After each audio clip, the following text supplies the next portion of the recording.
श्री राम और श्री रामकृष्ण। स्वामी निखिलात्मानंद। श्री रामकृष्ण देव इस युग में आते हैं। उन्होंने किसी राक्षस का नाश नहीं किया, वे हमारे जीवन के दुर्गुणों का नाश करते हैं। इसीलिए श्री रामकृष्ण देव के बारे में कहते हैं, संशय राक्षस नाश महाश्रम यामी गुरुम शरणम भव वैद्यम। श्री रामकृष्ण देव का अवतरण हमारे भीतर जो संशय रूपी राक्षस है, ऐसे संशय रूपी राक्षसों के नाश के लिए होता है। 19वीं शताब्दी में भगवान श्री रामकृष्ण देव आए थे।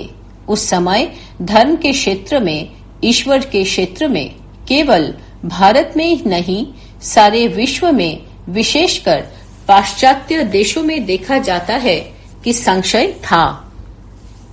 उस समय ईश्वर पर से लोगों का विश्वास हट रहा था। विज्ञान के जो आविष्कार हो रहे थे, वे धर्म ग्रंथों की मान्यताओं को अस्वीकार कर रहे थे।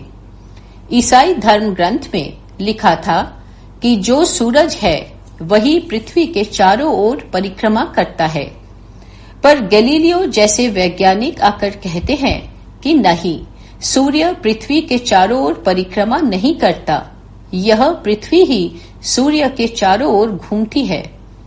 ऐसे गैलीलियो को प्राणदंड दिया गया। क्यों? क्योंकि यह व्यक्ति धर्म ग्रंथ के विरुद्ध बात कहता है। पर बाद में धीरे धीरे पाश्चात्य देशों में वैज्ञानिक उत्कर्ष होते हैं और ईश्वर के अस्तित्व को पूरी तरह नकार देते हैं। वे कहते हैं, ईश्वर के अस्तित्व को मानने की कोई आवश्यकता नहीं। इस संसार को किसी भगवान ने नहीं बनाया, यह संसार अपने आप उत्पन्न हुआ है। यह संसार कार्य कारण की श्रृंखला के द्वारा चल रहा है। प्रत्येक कार्य के पीछे कारण है। इसे किसी ईश्वर ने नहीं बनाया। उस युग के ऐसे अविश्वासी वैज्ञानिक पूरी तरह से ईश्वर के अस्तित्व को नकार देते हैं। कार्ल मार्क्स नामक एक चिंतक आते हैं। ये भी ईश्वर के अस्तित्व को एकदम नकारते हुए कहते हैं। वे कहते हैं, if there is indeed a god in an extra cosmic heaven, why does so much suffering exist in the world? Why are millions starving? Why are thousands of innocent children forced to endure starvation in factories and workshops for the profit of exploitative employers? The existence of such inequality, the perpetuation of such cruelty from one human to another, in the presence of an all-powerful God is something I find difficult to comprehend. If indeed there is a God, then it seems we inhabit a world devoid of compassion. Religion in this context appears to me merely a consolation for the suffering masses. ये Karl Marx बड़ी सशक्त भाषा में ईश्वर के अस्तित्व को नकारते हुए कहते हैं, अगर ईश्वर 7वें आसमान में है तो संसार में इतना दुख कष्ट क्यों है? क्यों लाखों लोग भूख से मर रहे हैं? क्यों हमारे छोटे छोटे बच्चे पूंजीपतियों के लाभ के लिए फैक्ट्री और वर्कशॉप में भूखे मरने पर आमादा होते हैं? इस सर्वशक्तिमान ईश्वर के रहते अन्याय क्यों? अगर ईश्वर है तो वह आत्मा विहीन आत्मा की आत्मा है। अगर ईश्वर है तो वह हृदयहीन जगत का हृदय है। धर्म लोगों के लिए अफीम है। बड़ी सशक्त भाषा में कार्ल मार्क्स ईश्वर के अस्तित्व को नकारते हैं। हमारे देश में जहां धर्म का जन्म हुआ, धर्म का उद्भव हुआ, वहां उस समय धर्म की कैसी अवनति थी। धर्म केवल शास्त्रार्थ का विषय रह गया था। धर्म के जो बड़े बड़े आचार्य थे, वे अपने अपने मत को ही श्रेष्ठ बनाने में ही लगे हुए थे। शैव शाक्तों से झगड़ते, शाक्त वैष्णवों से झगड़ते, वेदांतियों का सबके साथ वैमनस्य, सभी कहते मेरा मत ही सही है। ऐसी अवस्था हमारे देश में थी और स्वामी जी भी कहते हैं कि उस समय तो मानो मुझे मत छुओ, यही हमारा धर्म था। मैं बड़ा पवित्र हूँ, मुझे मत छुओ। धर्म की ऐसी अवनति थी। इसी परिस्थिति में भगवान श्री रामकृष्ण देव का अवतरण होता है। भगवान श्री रामकृष्ण किसी प्रकांड पंडित के रूप में नहीं आते हैं, शास्त्रज्ञ के रूप में नहीं आते हैं, किसी राजा के यहाँ नहीं आते हैं। श्री रामकृष्ण एक निर्धन ब्राह्मण के यहाँ आते हैं, अशिक्षित ब्राह्मण के रूप में आते हैं। वे बाद में दक्षिणेश्वर के काली मंदिर के पुजारी होते हैं। वे माँ काली की बड़ी निष्ठा से पूजा करते हुए कहते हैं, माँ, क्या तू पत्थर की प्रतिमा है? तुझे तो पत्थर की प्रतिमा प्रतीत होती है, पर मैंने तो सुना तूने भक्तों को दर्शन भी दिया है। तूने राम प्रसाद कमलाकांत को दर्शन दिया है। माँ, क्या मुझे तेरा दर्शन नहीं होगा? वे रो रो करके माँ काली से प्रार्थना करते हैं, माँ दर्शन दे, दर्शन दे, दर्शन दे। मुझे धन नहीं चाहिए, नाम नहीं चाहिए, यश नहीं चाहिए। माँ, मैं केवल तेरा दर्शन चाहता हूँ। माँ के दर्शन की व्याकुलता उनकी बढ़ती जाती है। जैसे ही एक दिन समाप्त होता, वे पछाड़ खाकर गिर पड़ते और कहते, माँ, जीवन का एक दिन बीत गया, तेरे दर्शन नहीं हुए। क्या मेरा जीवन यूं ही बीत जाएगा? एक दिन तो वे इतना व्याकुल हो जाते हैं कि माँ काली से कहते हैं, तुझे इतने दिनों से पुकार रहा हूँ, तूने दर्शन दिए नहीं, तो अब इस जीवन को रखने से क्या लाभ? अब मैं अपने जीवन का अंत कर दूंगा। यह कहकर वहां पर जो बलि देने का खड्ग लटका हुआ था, उसे उतार लेते हैं और जैसे ही अपने गले पर चलाने को तत्पर होते हैं, तो वह पत्थर की प्रतिमा जीवंत हो जाती है। माँ काली उनके सामने प्रकट हो जाती है। श्री रामकृष्ण कहते थे, व्याकुलता के बल पर मैंने जगन माता का दर्शन प्राप्त किया। इसलिए जब भक्त उनसे पूछते, महाराज, क्या ईश्वर को देखा जा सकता है? श्री रामकृष्ण कहते, अवश्य देखा जा सकता है, पर क्या तुम रो सकते हो? हमसे रोना किसे नहीं आता। हम संसार की वस्तुओं के लिए कितने आंसू बहाते हैं, प्रियजनों की मृत्यु होने पर कितना रोते हैं, पर क्या कोई भगवान के लिए रोता है? यदि कोई भगवान के लिए रो सके तो निश्चय जानना उसे भगवान के दर्शन होंगे। श्री रामकृष्ण कठिन साधना की बात नहीं करते हैं। वे कहते हैं, भगवान के लिए अगर व्याकुल होकर रो सके तो उसे ईश्वर के दर्शन होंगे। सचमुच श्री रामकृष्ण भगवती का दर्शन करते हैं। माँ काली उनके लिए जीवंत हो जाती हैं। माँ काली उनका नैवेद्य ग्रहण करती हैं और उन्हें विभिन्न प्रकार के उपदेश देती हैं, उनका मार्गदर्शन करती हैं। वे केवल माँ काली का दर्शन करके संतुष्ट नहीं होते। वे बाद में हिंदू धर्म के जितने मत हैं, वैष्णव मत, शाक्त मत, शैव मत, वेदांत मत, सबकी साधना करते हैं। वैष्णव मत की साधना करते हैं शांत, दास्य, सख्य, मधुर, इन भावों को लेकर साधना करते हैं। उन्हें श्री राम के दर्शन होते हैं, सीता जी के दर्शन होते हैं, कृष्ण के दर्शन होते हैं, राधिका जी के दर्शन होते हैं, हनुमान जी के दर्शन होते हैं।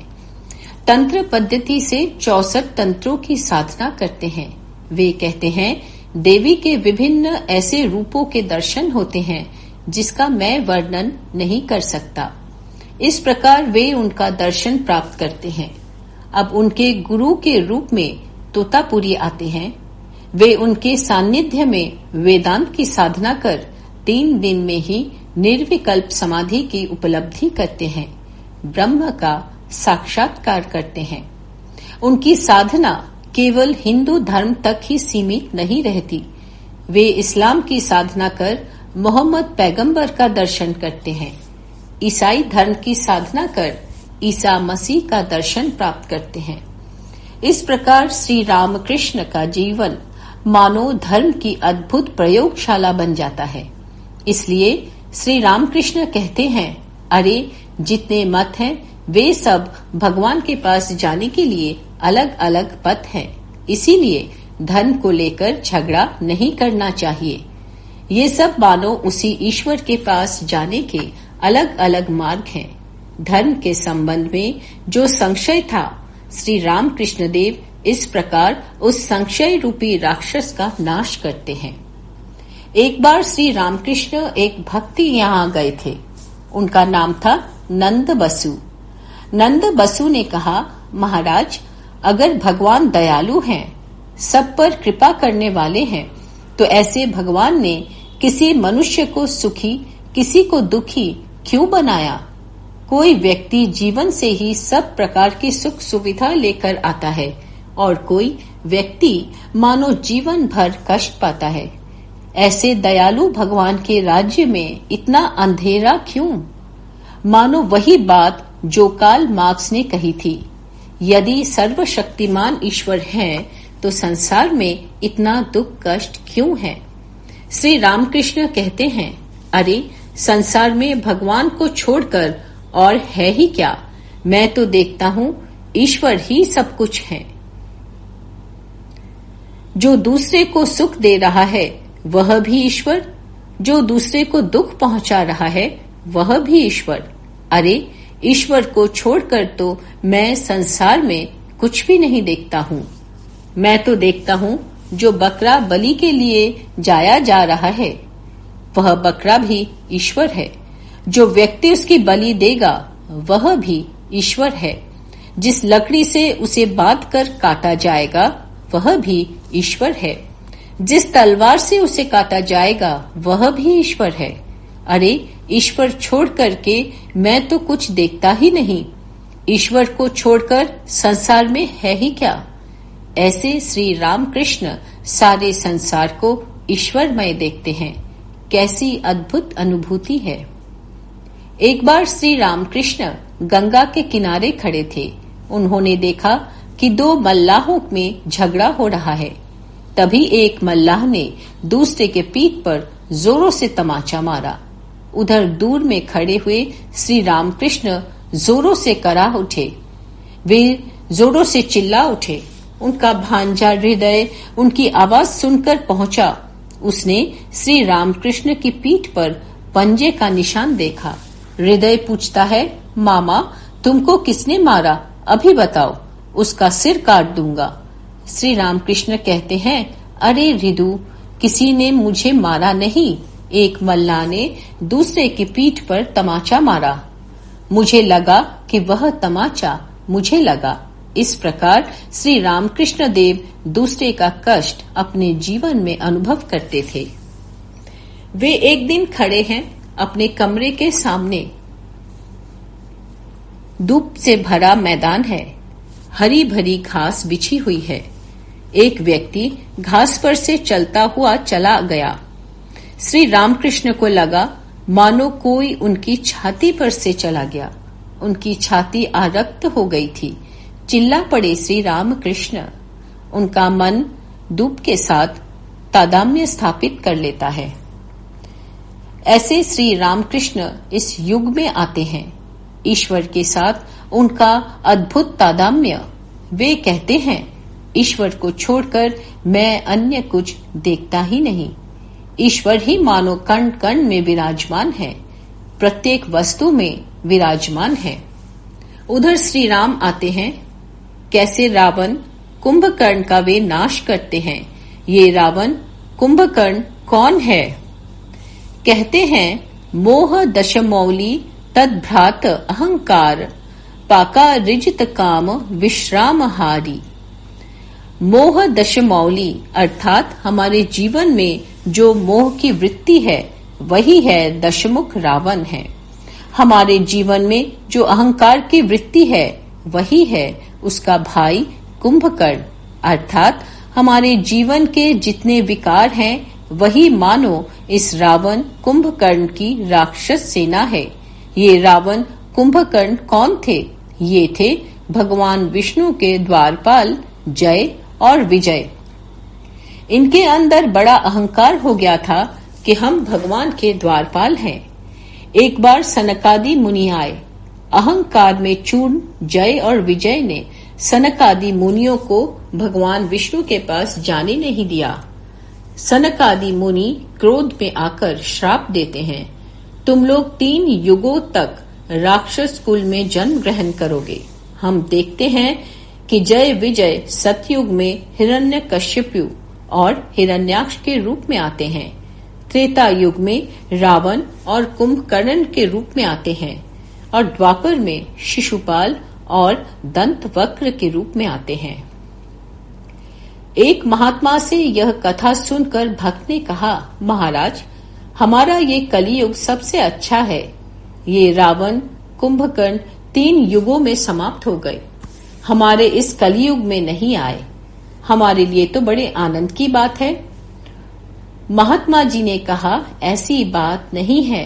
अरे, ये रावण कुंभकर्ण तो एक एक युगों में एक एक नाम एक एक रूप धारण कर आए थे, पर हमारे कलियुग में तुम जहां देखोगे वहीं कुंभकर्ण दिखाई पड़ेंगे। यहाँ तो रावण कुंभकर्ण भरे हुए हैं, इसलिए हमारे युग में तो भगवान के अवतार की और भी अधिक आवश्यकता है। कहते हैं यह रावण है मानो मोह का प्रतीक, ये कुंभकर्ण है अहंकार का प्रतीक। ये रावण कुंभकर्ण भगवान शंकर को प्रसन्न करने के लिए बड़ी कठोर तपस्या करते हैं। भगवान शंकर प्रसन्न हो गए उनकी तपस्या से, कैलाश से चले। पार्वती जी ने पूछा, प्रभु कहाँ जा रहे हो? शंकर जी ने कहा, अरे मैं वरदान देने जा रहा हूँ। इन रावण कुंभकर्ण ने बड़ी कठोर तपस्या की है, मैं वरदान देने जा रहा हूँ। भगवान शंकर चले जा रहे हैं। रास्ते में ब्रह्मा जी मिल गए। ब्रह्मा जी ने पूछा, प्रभु आप कहाँ चले? शंकर जी ने कहा, मैं रावण कुंभकर्ण को वरदान देने जा रहा हूँ। ब्रह्मा जी ने कहा, प्रभु मैं भी आपके साथ चलता हूँ, पता नहीं क्या वरदान दे दें आप। आप भी संकट में पड़ते हैं और हम सबको भी संकट में डालते हैं। सचमुच में भगवान शंकर तो ऐसे औधर दानी हैं कि जिसने जो मांगा उसको वे वही दे देते हैं। एक राक्षस ने मांगा कि मैं जिसके सिर पर हाथ रख दूं वह भस्म हो जाए। भगवान शंकर ने तुरंत तथास्तु कह दिया। उस राक्षस ने देखा कि शंकर जी के साथ पार्वती जी हैं। यदि ये मिल जाए तो अच्छा होगा। उसने सोचा कि इस वरदान का प्रयोग इनके सिर पर ही करूं, पार्वती मुझे मिल जाएगी। बस चला शंकर जी के सिर पर हाथ रखने और भगवान शंकर वहां से भागने लगे। दौड़कर विष्णु जी के पास गए और कहते हैं, प्रभु रक्षा कीजिए, रक्षा कीजिए। इस दुष्ट को वरदान मैंने दे दिया कि जिसके सिर पर हाथ रखेगा वह भस्म हो जाएगा, किंतु यह मुझ पर ही इसका प्रयोग करने आ रहा है। तुरंत भगवान विष्णु ने मोहिनी रूप का धारण कर किया। जैसे ही वह राक्षस भस्मासुर वहां पहुंचा, उसने मोहिनी रूपी विष्णु जी को देखा। वह पार्वती जी को भूल गया। मोहिनी से कहता है, तुम मुझसे विवाह कर लो। मोहिनी रूपी भगवान विष्णु ने कहा, ठीक है, तुमसे विवाह कर लूंगा, पर पहले हम तुम नृत्य करेंगे।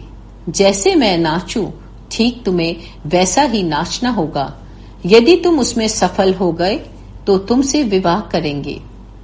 दोनों ने नाचना आरंभ किया। नाचते नाचते मोहिनी रूपी विष्णु ने अपने सिर पर हाथ रखा तो उसने भी अपने सिर पर हाथ रखा और भस्म हो गया।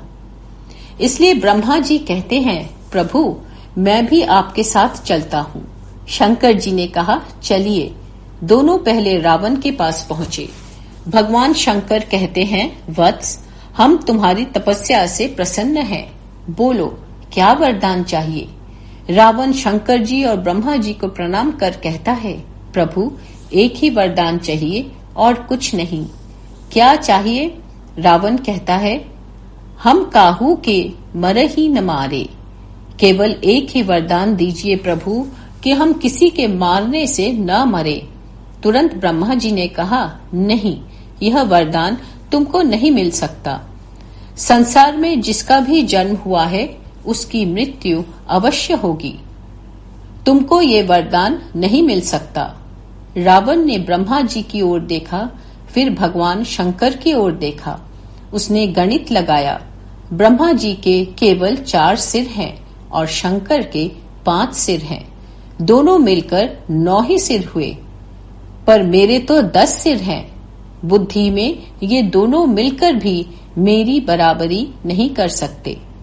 जब व्यक्ति के भीतर मोह जागता है तब वह अपने को बड़ा बुद्धिमान समझता है। जब भी हमारे भीतर मोह जागता है हम अपने को बड़ा बुद्धिमान समझते हैं। हम देखते हैं महाभारत की युद्ध भूमि में जब अर्जुन के मन में मोह जागा तो वह ऐसा उपदेश देता है कि भगवान कृष्ण भी आश्चर्यचकित हो जाते हैं। बड़ा लंबा उपदेश देता है।